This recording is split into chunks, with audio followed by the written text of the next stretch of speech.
আসসালামু আলাইকুম। HR take pro এর পক্ষ থেকে সবাইকে স্বাগতম।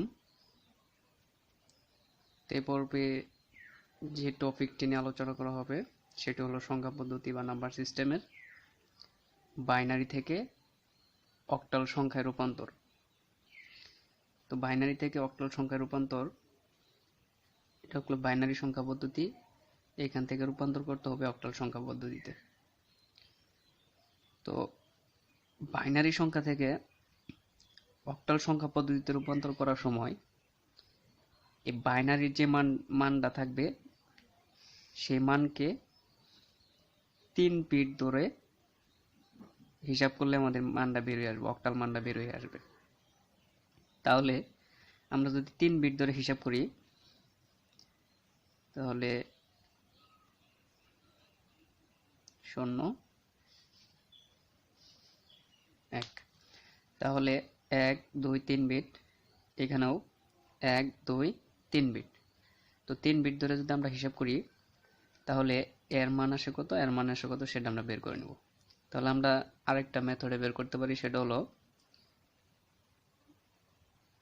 1 2 4 8 16। তাহলে মানে 1 0 1, তাহলে এটা অ্যাক্টিভ আর এটা অ্যাক্টিভ, মাঝখানেরটা 0, তার মানে মাঝখানেরটা অ্যাক্টিভ না ডিঅ্যাক্টিভ, এজন্য মাঝখানেরটা 0।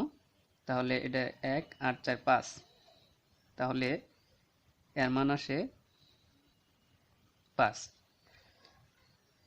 একটা 0 আর এখানে হলো অ্যাক্টিভ, এখানে অ্যাক্টিভ, তাহলে এখানেও 1 এখানে 1, তার মানে এখানে হয় এই দুইটা যোগ করলে হয় 6, তাহলে 6। আমরা যে মানটা পেলাম এখানে 6, এখানে হলো 5, তার মানে 65 যে অক্টাল সংখ্যা পদ্ধতি। আমরা আরেকটি সমস্যা সমাধান করি তাহলে বুঝতে পারবো।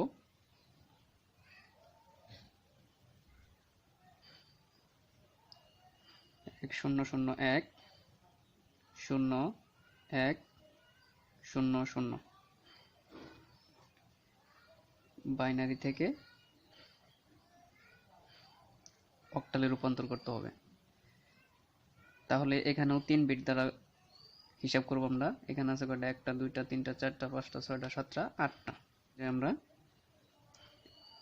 1 2 3, তারপরে থাকলো হলো 1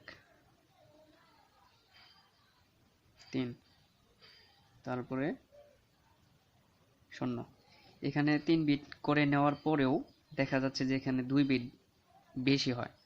তো সেক্ষেত্রে কি করব আমরা, 3 বিট করার জন্য আরেকটা 0 বাম পাশে বসিয়ে দিয়ে 3 বিট করে নিব আমরা। তো এখন দেখি এটার মান কত আসে, এটার মান কত আসে আর এটার মান কত আসে। তো এখানে আমরা এই মেথডটা খেয়াল করি একটু, যেখানে এখানে 0 এখানে 0 এখানে 1, তার মানে এটা হলো 4, আবার এখানে 0 এখানে 0, তার মানে এটা হলো 2, এখানে 0 এখানে 1 এখানে 0, তার মানে এটাও 2। তো এখানে আমরা যেটা পেলাম সেটা হলো 2 2 4, এটা হলো অক্টাল সংখ্যা, যা আমাদের কাঙ্ক্ষিত ফলাফল। তো বাইনারি থেকে আমরা অক্টাল কিভাবে বের করলাম, যে প্রথমে বাইনারি যে মানটা দেওয়া থাকবো সেই মানটাকে আমরা 3 বিট ধরে গণনা করব। 3 বিট ধরার পরে 3 বিট ধরলে যে মানগুলো আসে সেই মানগুলো হবে কাঙ্ক্ষিত ফলাফল। এরপর আমরা আরেকটি সমাধান করব, সেটা হলো বাইনারি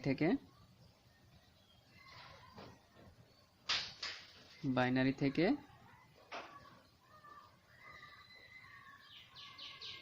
হেক্সাডেসিমাল।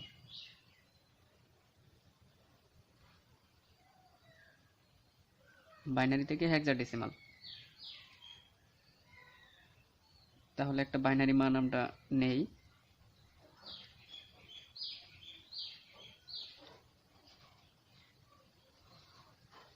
এটা হলো একটা বাইনারি মান, একে হেক্সাডেসিমেলে রূপান্তর করতে হবে।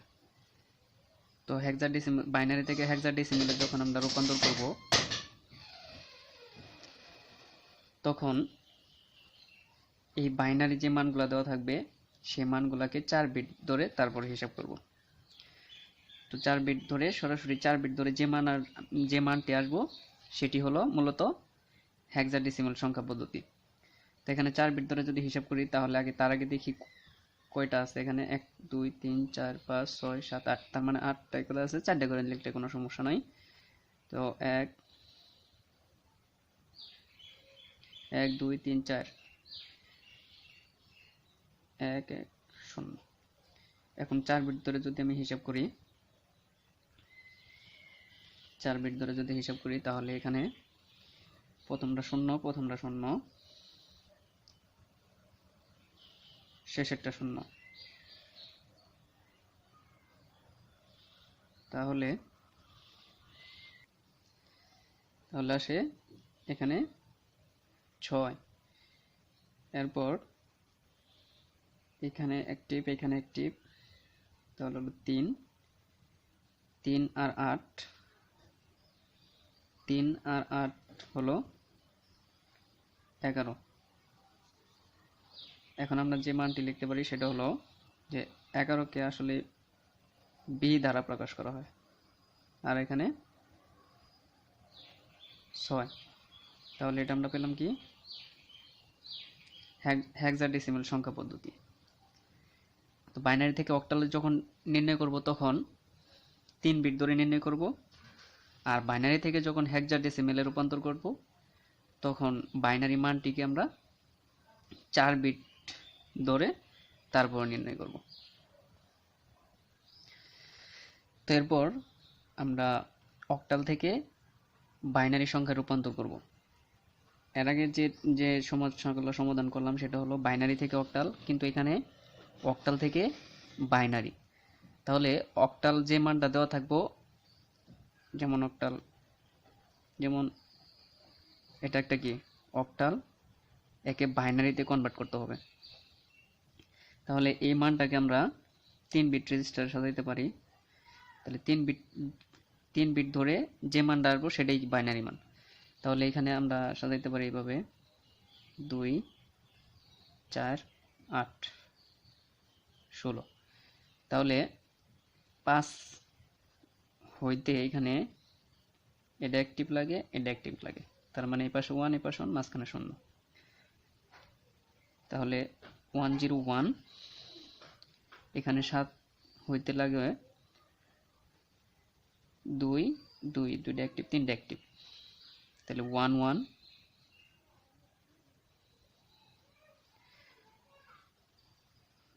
আর এখানে 1 0 0। তো কাঙ্ক্ষিত যে ফলাফলটি আসলো সেটা হলো 0 0 1, সরি 1 1 1 1 0 1। এটা হলো আমার কাঙ্ক্ষিত ফলাফল, যা অক্টাল থেকে বাইনারি। তো আরেকটা সমাধান আমরা দেখতে পারি, আরেকটা সমস্যা দেখতে পারি।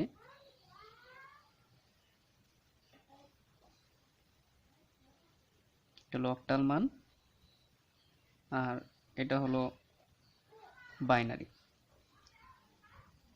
তো সেম আগের মতোই 7। তাহলে 7 হইতে কোন কোন এটা অ্যাক্টিভ লাগে, এটা অ্যাক্টিভ লাগে, এটা অ্যাক্টিভ লাগে, তাহলে 1 1 1। আর এখানে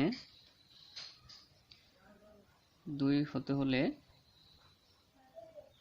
3 বিট সাজাইলে 1 0। আর এখানে 5 1 1।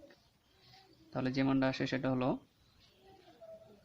1 0 1 0 1 0 1 1 1।